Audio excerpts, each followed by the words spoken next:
गरीब बहू का जादुई दावत का खाना। आजकल ये शांति कुछ ज्यादा ही रोटियां बनाने लगी है। 4 दिन से रोटी मुझे गाय को डालनी पड़ रही है। आज तो यहाँ आसपास कहीं गाय भी नजर नहीं आ रही है। एक काम करती हूँ, इसे यहाँ चौक पर रख देती हूँ। चौक पर गायों के खाने के लिए रोटी रखकर वो औरत वहां से चली जाती है। उस औरत के जाते ही वहां आरती नाम की एक लड़की और उसी के साथ एक छोटी मुन्नी नाम की लड़की आती है। इस वक्त यहाँ कोई नहीं है, चलो जल्दी से इस रोटी को चुरा लेते हैं। मुन्नी आरती चुपके से उस रोटी को उठाती हैं और जल्दी से उसे अपने घर ले आती हैं। ये लो भाभी, जल्दी से इसे चूल्हे पर सेक लो, बहुत जोरों की भूख लग रही है। आशा उन रोटियों को ऊपर ऊपर से साफ करके अच्छे से चूल्हे पर सेक लेती है और अब पूरा परिवार वो बासी सूखी रोटी नमक और पानी के साथ खाता है। सभी की आंखों में उस सूखी रोटी को खाते हुए आंसू आने लगते हैं, लेकिन किसी के मुंह से एक शब्द नहीं निकलता। पूरा परिवार अक्सर ऐसे ही खाने के लिए तरसता। लोग अपने घर का बासी या खराब खाना घर के बाहर गाय के खाने के लिए रख देते थे। अक्सर वही खाना ये लोग सबकी नजरों से छुपते छुपाते घर लेकर आते और उसे ही खाकर अपना पेट भरते। कुछ दिनों के बाद पेट में बहुत दर्द हो रहा है माँ। मैं जानती हूँ मुन्नी बेटा, क्यों तेरे पेट में दर्द हो रहा है। खाली पेट रह रहकर तुम सबकी हालत कितनी ज्यादा खराब हो चुकी है। समझ नहीं आ रहा कहाँ से तुम लोगों का पेट भरूं। माँ, सुबह मेरे दोस्त बता रहे थे कि जो हमारे गांव में हनुमान मंदिर है ना, वहां आज दोपहर में भंडारा होने वाला है। हम लोग उस भंडारे में खाना ले आएंगे। शाम की बात सुनकर आशा काफी ज्यादा खुश होती है। दोपहर होते ही आशा श्याम हनुमान मंदिर के पास जाकर भंडारे की लाइन में खड़े हो जाते हैं। भंडारे में उन दोनों माँ बेटे को दो दो पूरी और आलू की सब्जी मिलती है, जिसे देख वो लोग काफी खुश हो जाते हैं। श्याम बेटा, इन 4 पुड़ियों से तो हम में से किसी का भी पेट नहीं भरेगा। एक काम करते हैं, इसे छुपाकर दोबारा से भंडारे के लाइन में खड़े हो जाते हैं। आशा श्याम पूरी सब्जी को छुपाकर भंडारे की लाइन में दोबारा खड़े हो जाते हैं, लेकिन भंडारे वाला उन दोनों माँ बेटे को आसानी से पहचान लेता है। अरे तुम लोग तो अभी आलू पूरी लेकर गए थे, अब दोबारा से आ गए। अरे भंडारा गरीब लोगों के लिए है, तुम जैसे लालचियों के लिए नहीं है। साहब, आप गलत समझ रहे हैं। मेरे परिवार में बहुत लोग हैं और इन 4 पूरियों से हम में से किसी का भी पेट नहीं भरेगा, इसीलिए हम दोबारा लाइन में लगे हैं। भंडारे वाले आशा और श्याम के पास से आलू पूरियों को छीन कर रख लेते हैं और उन्हें वहां से भगा देते हैं, और आज रात भी पूरा भूखा ही परिवार सो जाता है। ऐसे ही कुछ दिन और गुजर जाते हैं। अपने परिवार के बुरे हालातों की वजह से अब आशा भी आसपास की जगह पर काम देखना शुरू करती है और उसे घर में झाड़ू पोछा का काम मिल जाता है। आशा हर रोज की तरह अपनी मालकिन के घर पर झाड़ू पोछा लगा रही थी कि तभी आशा की मालकिन आती है। आशा, कल रात हमारे घर पर दावत हुई थी तो उसका थोड़ा बहुत खाना बच गया है। उसे मैंने इस थैली में रख दिया है, तुम इसे अपने घर ले जाना। मालकिन, आपका बहुत बहुत धन्यवाद। आज आपकी वजह से न जाने कितने दिनों बाद मेरा परिवार अच्छा खाना खाएगा। सारा काम खत्म होने के बाद आशा खुशी खुशी अपनी मालकिन के लिए दिए हुए खाने को लेकर आ रही होती है कि तभी आशा को एक पेड़ के नीचे एक आदमी रोता हुआ दिखाई देता है, जिसे देख आशा उसके पास जाती है। क्या हुआ भाई साहब, आप ऐसे रो क्यों रहे हैं? बहन जी, मैं एक बर्तन वाला हूँ। बर्तन बेचकर अपना पेट भरता हूँ, लेकिन 4 दिन हो गए हैं, मेरा एक भी बर्तन नहीं बिका। आप मुझसे एक बर्तन ले लीजिए, कम से कम मैं आज कुछ खा तो लूंगा। भाई साहब, मेरे पास बर्तन खरीदने के लिए पैसे तो नहीं है, लेकिन ये खाना जरूर है। आशा उस बर्तन वाले को थोड़ा सा खाना निकाल कर दे देती है, जिससे देख वो बर्तन वाला जल्दी जल्दी से वो सारा खाना खा जाता है। मेरी भूख अभी भी शांत नहीं हुई है, क्या थोड़ा और खाना मिल सकता है?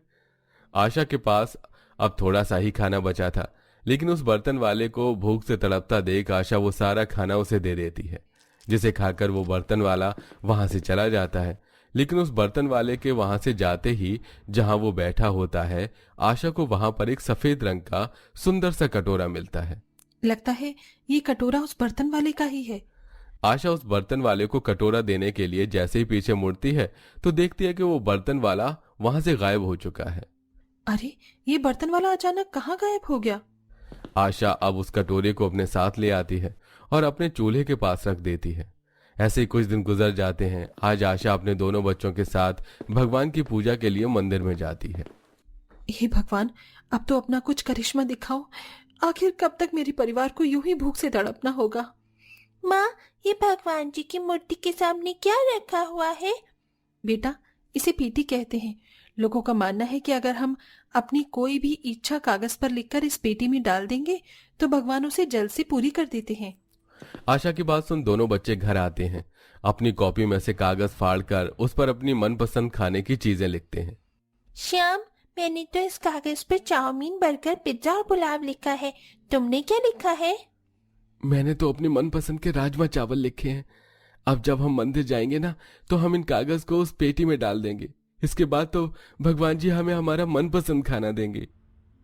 दोनों बच्चे कागज पर अपना मनपसंद खाना लिख उसे छुपा कर रखने वाले होते हैं कि तभी अपनी माँ को आता देख दोनों बच्चे उन कागज को उठाकर चूल्हे के पास रखे उस सफेद कटोरे में डाल देते हैं। और ऐसे ही शाम हो जाती है। सुषमा आरती दोनों बच्चों के साथ आंगन में बैठी होती है कि तभी आशा अपनी मालकिन के घर का काम खत्म करके घर लौटती है। आशा बहू, कुछ राशन लेकर आई है क्या? हाँ माँ जी, आज मालकिन ने 50 रुपए दिए थे तो उससे ये दाल खिचड़ी बनाने का सामान ले आई हूँ। सभी लोग जैसे ही घर के अंदर जाते हैं तो देखते हैं कि उनके चूल्हे के पास बर्गर, पिज्जा, बिरयानी, पुलाव जैसी खाने की चीजें रखी हुई हैं, जिसे देख वो काफी हैरान हो जाते हैं। ये खाने पीने का सामान हमारे घर में कैसे आया? मुझे तो लगता है इसे भगवान ने हमारे पास भेजा है ताकि हम लोग आज पेट भरकर खाना खा सकें। अरे श्याम, ये तो वही खाना है जो हमने उस कागज पर लिखा था। इसका मतलब माँ ठीक कहती थी। लगता है भगवान ने हमारी इच्छा को पूरा कर दिया। पूरा परिवार इसे भगवान का करिश्मा समझकर उस खाने को खाने लगता है। जिसके बाद इस कागज पर मैंने अपनी फेवरेट आइसक्रीम लिखी है। भगवान जी प्लीज उसे भी दे देना मुझे। मुन्नी उस कागज को फिर से उस सफेद कटोरे में छुपाकर वहां से चली जाती है। मुन्नी के जाते ही उस सफेद कटोरे में से एक सुनहरी रोशनी निकलती है और कागज में लिखी हुई आइसक्रीम अचानक प्रकट हो जाती है, जिससे बैठे सभी लोग देख लेते हैं। क्या आप लोगों ने वही देखा जो मैंने देखा? इस सफेद कटोरे के अंदर से ही आइसक्रीम आई है ना? इसका मतलब वो खाना भी इस कटोरे में से ही आया था। श्याम और मुन्नी सारी बात अपने घर वालों को बताते हैं, जिसे सुनकर आशा एक कागज पर दाल चावल लिखकर उस सफेद कटोरे में डाल देती है। जिसके बाद एक बार फिर उस सफेद कटोरे से एक सुनहरी रोशनी निकलती है और उन सब के सामने दाल चावल प्रकट हो जाते हैं। इसका मतलब जिस बर्तन वाले को मैंने आम आदमी समझकर खाना खिलाया था वो कोई आम आदमी नहीं बल्कि भगवान का भेजा हुआ दूध था। सभी लोग उस जादुई कटोरे को पाकर बहुत ज्यादा खुश होते हैं। जिसके बाद अब सभी एक लंबी सी लिस्ट बनाकर उसमें अपना मनपसंद खाना लिखकर उस सफेद कटोरे में डाल देते हैं और अब एक एक करके वो जादुई सफेद कटोरे से जादुई खाना निकलने लगता है। मैंने तो कभी सपने में भी नहीं सोचा था कि इस गरीब परिवार को कभी जादुई खाने की दावत भी नसीब होगी। इतना खाना तो किसी अमीर की दावत में भी नहीं होगा जितनी ये हमारी जादुई दावत में है। पूरा परिवार अब ज्यादा देरी न करते हुए पेट भरकर स्वाद लेते हुए उस जादुई कटोरे की दावत को अच्छे से एंजॉय करता है।